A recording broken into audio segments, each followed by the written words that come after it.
और अगर तुम्हारी बात ना मानी जाए तो फिर कंवर साहब इसका नतीजा कुछ अच्छा नहीं निकलेगा।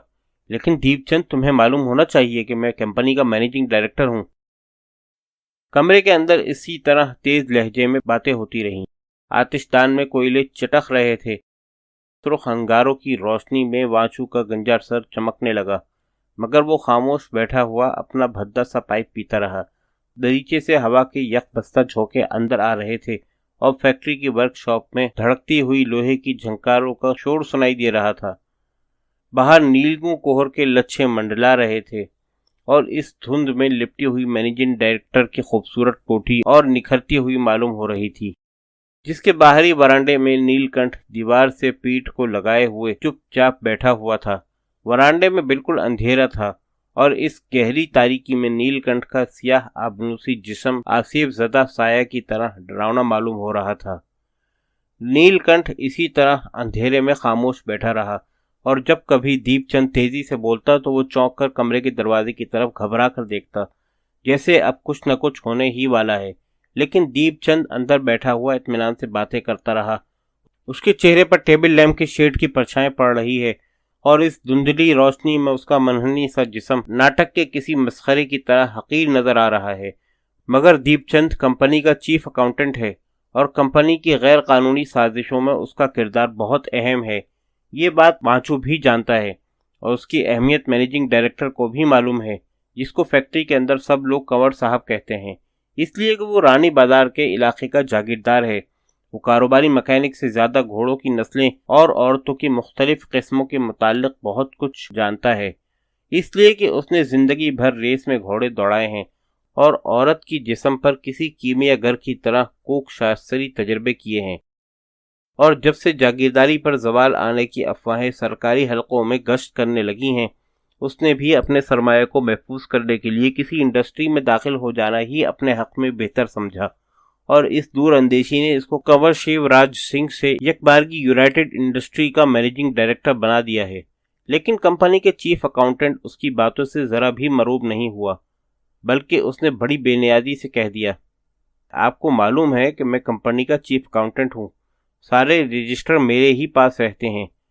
मैनेजिंग डायरेक्टर यकबारगी फराफरोख्ता होकर बोला, ठीक है कि तमाम रजिस्टर तुम्हारी निगरानी में रहते हैं, मगर इस बात से तुम्हारा मतलब? वो कहने लगा, चोट खाया हुआ इंसान बड़ा खतरनाक होता है कंवर साहब। आप मेरी हक तलफी करेंगे तो मैं भी कल सारे रजिस्टरों को डायरेक्टरों की मीटिंग में पेश कर दूंगा। मैनेजिंग डायरेक्टर की सांस की रफ्तार एकदम से तेज हो गई और वो मनहनी जिस्म वाले दीपचंद को उकाबी नजरों से घूरने लगा।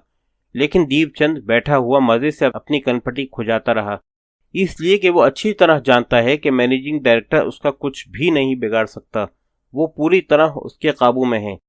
दीपचंद उसकी साजिश के इतने बड़े राज का मुहाफिज है कि वो जिस वक्त भी चाहे उसको नुकसान पहुंचा सकता है। बात दरअसल ये है कि सीमेंट और आयरन जिन दामों पर चोर बाजार में फरोख्त होता है, कंपनी के रजिस्टरों में उनकी कीमत बहुत कम दर्ज की जाती है और इस तरह अब तक मैनेजिंग डायरेक्टर ने पोशीदा तौर पर कोई 2 लाख रुपया गबन कर लिया है। लेकिन दीपचंद को अपने एतमाद में रखने के लिए उसने 10% का शरीकदार बना लिया है और इस 20,000 रुपये की अदायगी के लिए उसकी नीयत बदल गई और दीपचंद के अक्सर तवज्जो दिलाने पर भी वो बराबर टालता रहा। लेकिन उसके लिए कासखों के रिवाज के मुताबिक अभी उसको 10,000 रुपया तिलक में देना है, वरना ये सगाई नहीं हो सकती। लेकिन मैनेजिंग डायरेक्टर चाहता है कि बोर्ड ऑफ डायरेक्टर से सिफारिश करके उसकी तनख्वाह को 250 रुपये माहाना से 350 करवा दे, मगर दीपचंद को ये रिश्वत मंजूर नहीं है। उसे 20,000 रुपये चाहिए है, इसलिए कि वो अपनी लड़की का ब्याह जल्द ही कर देना चाहता है। मैनेजिंग डायरेक्टर का चेहरा झिंझलाहट के असर से बराबर गजबनाक होता जा रहा है। उसकी कारोबारी जिंदगी पर जागीरदारी का रूप बराबर हावी होता जा रहा है। फिर यकबारगी वो कंपनी के मैनेजिंग डायरेक्टर से सिर्फ रानी बाजार के इलाके का कंवर शिवराज सिंह रह गया। उसने मेज पर जोर से घूंसा मारकर कहा, तुम मेरे कमरे से बाहर निकल जाओ। और फिर वो चीख कर जोर से बोला, जाओ, जो तुम्हारे जी में आए करो। और मनहनी जिस्म वाला नाटक का मस्खरा मिस्कीन सी शक्ल बनाए हुए खामोशी से उठकर दरवाजे के बाहर चला गया। कमरे के अंदर गहरी खामोशी छा गई। आतिशदान में दहकते हुए कोयले कभी कभी चटकने लगते हैं और बाहर लॉन में दीपचंद के कदमों की आहट सुनाई दे रही है। फिर वांचू ने अपना भद्दा पाइप मेज पर रख दिया और मैनेजिंग डायरेक्टर से कहने लगा, कंवर साहब, ये आपने क्या कर दिया? कुछ नहीं, सब ठीक है। कल सवेरे ही इसको नोटिस देकर नौकरी से अलहदा कर दो। वांचू घबरा कर बोला, लेकिन इस तरह से तो काम नहीं चलेगा, बल्कि अब तो वो और आसानी से हमको ब्लैकमेल कर सकता है, इसलिए कि उसके पास हमारे खिलाफ बहुत से डॉक्यूमेंट्री सबूत मौजूद हैं। कंवर शिवराज सिंह गहरी खामोशी में हो गया और खुद को बड़ा बेबस महसूस करने लगा। फिर उसने बेचारगी से कहा, अच्छा तो अब तुम ही कुछ करो। वांचू कहने लगा, आप जरा कोठी में तशरीफ ले जाएं, सब कुछ ठीक हो जाएगा। मेरे होते हुए भला आप पर कोई हर्फ आ सकता है? कंवर शिवराज सिंह ने खामोशी से उसकी तरफ देखा और फिर कुर्सी पर से उठकर वो आहिस्ता आहिस्ता चलता हुआ कमरे से बाहर चला गया। उसके चले जाने के बाद वांचू ने नीलकंठ को कमरे के अंदर बुलाया और उससे कहने लगा, नीलकंठ महाराज, देखो दीपचंद अभी ज्यादा दूर न गया होगा, तुम जाकर उसको बुला लाओ। कहना के सेक्रेटरी साहब ने बुलाया है। और नीलकंठ तेज तेज कदमों से कोठी के बाहर चला गया। थोड़ी देर बाद जब वो लौटा तो उसके हमराह दीपचंद भी था। नीलकंठ फिर जाकर वरांडे में ठहर गया और वांचू दीपचंद से कहने लगा, अकाउंटेंट साहब, आप भी खूब आदमी हैं, बूढ़े होने को आ गए, मगर मिजाज पहचानना आपको अभी तक नहीं आया। भला इस तरह भी कोई बात तय होती है? लेकिन दीपचंद भी कम सियाना न था। वो पहले ही भाप गया था कि उसका तुरप ठीक पड़ा है और अब वो उसके काबू से निकलकर जा नहीं सकते। इस दफा वो भी जरा नरमी से बोला, मगर सेक्रेटरी साहब, ये तो देखिए कि कंवर साहब तो मेरा गला काटने पर तुले हुए हैं। आप ही बताइए कि मैं करता भी तो क्या? वांचू अपने खास अंदाज में कहने लगा, कमाल कर दिया आपने। इतना तो आप जानते ही हैं कि जिंदगी में पहली बार वो इस कारोबारी बखेड़े में आकर फंसे हैं। उन्होंने तो हमेशा हुक्म ही चलाए हैं और अपनी जागीर में मनमानी हुकूमत की है। देखिए, रईसों से बात करने का और ही गुर होता है। उनके सामने तो हर बात पर बस हाँ करते जाइए, फिर जो काम जी चाहे उनसे करा लीजिए।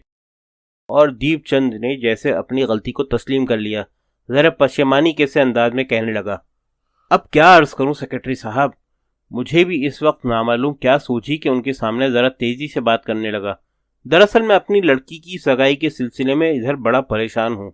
आप जानते ही हैं कि मैं बवासीर का पुराना मरीज हूँ। रोज बरोज सेहत गिरती जा रही है। मैं अपनी जिंदगी ही में उसके हाथ पीले कर दूं, बस अब तो यही लगन है। वांचू हमदर्दी करने लगा, जी हाँ, लड़की का होना भी इस सोसाइटी में अच्छी खासी मुसीबत ही है, लेकिन बात के इसी पहलू पर आपने जोर दिया होता तो भला कंवर साहब इनकार कर सकते थे। उन्होंने लाखों रुपया रेसबाजी पर तबाह किया है, क्या इस कन्या दान के लिए वो कुछ ना करते? अच्छा, तो अब आप ही बताइए मैं क्या करूं?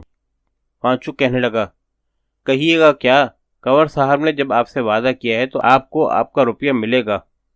मनहनी जिस्म वाले दीपचंद के रूखे चेहरे पर एक बार फिर जिंदगी की रमक पैदा हो गई। वो मुस्कुराकर बोला, तो फिर इस काम को अब करा ही दीजिए सेक्रेटरी साहब, आपका बहुत बड़ा एहसान होगा। वांचू जल्दी से बोला, आप ख्वामख्वाह मुझको शर्मिंदा कर रहे हैं। फिर उसने मेज की दराज में से कुंजी निकाली और दीपचंद के सामने उसको डालकर कहने लगा, लीजिए, जरा सेफ में से चेकबुक निकाल लीजिए। मैं आपके लिए अभी चेक तैयार किए देता हूँ।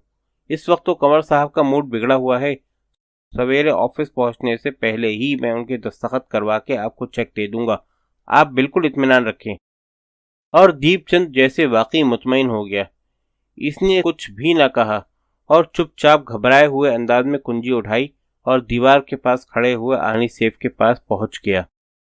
फिर उसने इसके ऊपर लगे हुए गहरे सब्ज माइल छोटे बल्ब को देखा, जो अपनी एक आंख से उसकी तरफ घूर रहा था।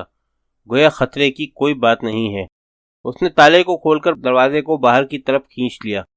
आहनी सेब का अंदरूनी हिस्सा मुंह फाड़े हुए नजर आने लगा और वांचू गर्दन मोड़े हुए मुजरमाना नजरों से ये सब कुछ देखता रहा। जैसे ही दीपचंद ने आहनी सेब के निचले खाने का हैंडल मजबूती से पकड़कर उसको खोलना चाहा, उसी वक्त वांचू ने दीवार में लगे हुए स्विच को दबाया। दीपचंद एकाएक की बड़ी भयानक आवाज से चीखा। फिर उसके कराहने की दबी दबी आवाजें गहरी खामोशी में हाँफने लगीं और वांचू ने झट कमरे के अंदर अंधेरा कर दिया। आतिशदान की गहरी सुर्ख रोशनी में उसका बेहंगम साया सामने वाली दीवार पर बड़ा मुहीब नजर आने लगा। दीपचंद के हलक से बिल्लियों की गुर्राने की सी खौफनाक आवाजें निकल रही थीं। तारीकी में खड़ा हुआ वांचू बड़ा पुरस्कार मालूम हो रहा था। उसकी आंखों में दहशत थी और उसके गंजे सर पर पसीने की नमी आ गई थी। फिर वो ख्वाब में भटकने वाले सायों की तरह आहिस्ता आहिस्ता कदम रखता हुआ आहनी सेफ के करीब जाकर ठहर गया और जरा देर तक बिल्कुल साकित खड़े रहने के बाद उसने दीपचंद की तरफ देखा, जिसका हाथ अभी तक हैंडल से उलझा हुआ था और वो फर्श पर खामोश पड़ा हुआ था। धुंधली रोशनी में उसकी फटी हुई आंखें बड़ी डरावनी मालूम हो रही थीं, लेकिन वांचू खूंखार निगाहों से खड़ा हुआ उसको चुपचाप देखता रहा। फिर उसने नीलकंठ को आवाज दी। नीलकंठ आया और सहमी हुई आवाज में बोला, क्या हुक्म है सेक्रेटरी साहब? वांचू कहने लगा, वरांडे में जगे हुए मेन स्विच को ऑफ कर दो, उसके बाद कमरे के अंदर चले आना। बाहर कदमों की आहट सुनाई दी। फिर आहनी सेफ पर जलता हुआ सुर्ख रंग का छोटा बल्ब भी बुझ गया। अब खतरे की कोई बात नहीं थी और उसके साथ ही दीपचंद का हाथ हैंडल पर से छूट गया और उसका बेजान जिस्म फर्श पर एक तरफ को लुढ़क गया। फिर जरा देर बाद कमरे के दरवाजा खुला और नीलकंठ अंदर आ गया। वांचू उससे कहने लगा, इसको उठाकर बाहर लॉन में ले जाओ, मैं अभी जरा देर में आता हूँ। उसकी आवाज में दबी हुई थरथराहट थी। नीलकंठ ने एक बार भरपूर नजरों से वांचू को देखा, जैसे वो पूछ रहा हो कि क्या ये गया। फिर उसने दीपचंद की लाश को उठाकर अपनी चौड़ी चकली पीठ पर लाद लिया और किसी कपड़े की तरह कमर को झुकाए संभल संभल कर कदम रखता हुआ कमरे से बाहर चला गया। वांचू ने दीवार पर लगे हुए आहनी सेफ के स्विच को एहतियातन दबाकर ऑफ कर दिया और अपनी कोट की जेब में से टॉर्च निकालकर उसको रोशन किया। फिर इस तेज रोशनी में वो सेफ के पास पहुंचा और उसकी पुष्ट पर लगे हुए फ्लेक्सिबल वायर को अलहदा कर दिया और दीवार पर लगे हुए बरहना इलेक्ट्रिक वायर पर शीट चढ़ाकर दोनों स्क्रू अच्छी तरह कस दिए। लेकिन अभी तक आहनी सेफ का अंदरूनी हिस्सा मुंह फाड़े हुए नजर आ रहा था और जब वो उसके दरवाजे को बंद करने लगा तो एक बार की उसको दीपचंद की फटी हुई आंखें याद आ गईं। उसका सारा जिस्म लरज उठा और आतिशदान के अंदर दहकते हुए अंगारे किसी जलती हुई चिता की तरह चटकने लगे। वांचू की सांस अब तेजी से चलने लगी और वो बदहवास सा कमरे के बाहर चला गया। कोठी के अंदर बिल्कुल तारीकी छाई हुई थी।